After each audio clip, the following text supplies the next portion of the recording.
प्रहारच्या वतीने अमरावतीत दिनेश बुब यांचा उमेदवारी अर्ज दाखल करण्याआधी बच्चू कडू यांनी मोठं शक्ती प्रदर्शन केलं। चांदूर बाजार येथून बच्चू कडू बेलोरा गावी त्यांच्या आईच्या स्मृतीस्थळावरून नतमस्तक होत अमरावतीला गेले। यावेळी बच्चू कडू यांचे गावागावात जेसीबी वरून फुले उधळून फटाक्यांची आतिषबाजी करत जल्लोषात स्वागत करण्यात आलं। ही जनतेची आणि कार्यकर्त्यांची निवडणूक असून सगळ्या पक्षातील सगळ्या धर्मातील कार्यकर्ते आमच्या सोबत आहेत।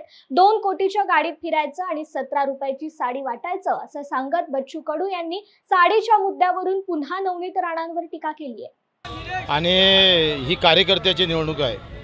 सगळ्या पक्षातला, सगळ्या धर्मातला, सगळ्या जातीतला कार्यकर्ता यामध्ये सामील होणार आणि मी सुद्धा कार्यकर्ता म्हणूनच या निवडणुकीत उतरलो आहे, नेता म्हणून नाही। आमचा नेता आमचे राजकुमारजी पटेल आहे, त्यांच्या नेतृत्वात ही निवडणूक एका कार्यकर्त्यासाठी एक कार्यकर्ता रात्रीचा दिवस, दिवसाची रात्र, रक्ताचं पाणी करून ही निवडणूक आम्ही जिंकू। आमचे बाप आहे, आमचे बाप आहे, तुम्ही उभं केलेलं आहे, काय नेमकं कारण आहे?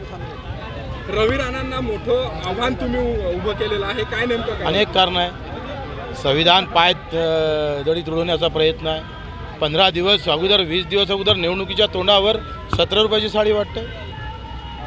2 कोटीच्या गाडीत फिरायचं, 17 रुपयाची साडी वाटायची आणि संविधानाचं चिरफाड करून टाकायचं। त्या बाबासाहेबांचं संविधान, छत्रपती शिवरायाचा अभिमान आणि सामान्य माणसाचा स्वाभिमान, ही निवडणूक आम्हाला जिंकापर्यंत नेल्याशिवाय राहणार नाही। काल रवी राणा यांनी म्हटलं होतं की बच्चू कडू हे मोठे नेते आहे, आंतरराष्ट्रीय नेते आहे, तुमची तुलना त्यांनी डोनाल्ड ट्रम्प सोबत केली होती, तुम्ही कसं पाहताय? तुम्ही कुठं आहे? तुमच्या नवनीत भावीजी BJPमध्ये, तुम्ही स्वाभिमानमध्ये, आणि आता पोरगं कुठं आहे ते सांगून द्या, म्हणजे विषय संपला। तुम्ही कुठं आहे? आम्ही आमच्या ठिकाणी स्थिर आहोत। प्रहार 20 वर्षापासून बगर पाठिंब्याचा उभा आहे आणि संधी साधूपणा आम्ही नाही केला कधी। एका वेळनं राष्ट्रवादीनं, दुसऱ्या एका काँग्रेसनं, नंतर मग BJPनं, आणि आता मला असं वाटते का भाभीनं राजीनामा दिला स्वाभिमान पक्षाचा, ते कोणाले? रवी राणांजीला, रवी राणाला दिला मी राजीनामा देतोय म्हणून। अरे स्वाभिमानाचाच राजीनामा दिला, पक्षाचा कुठं?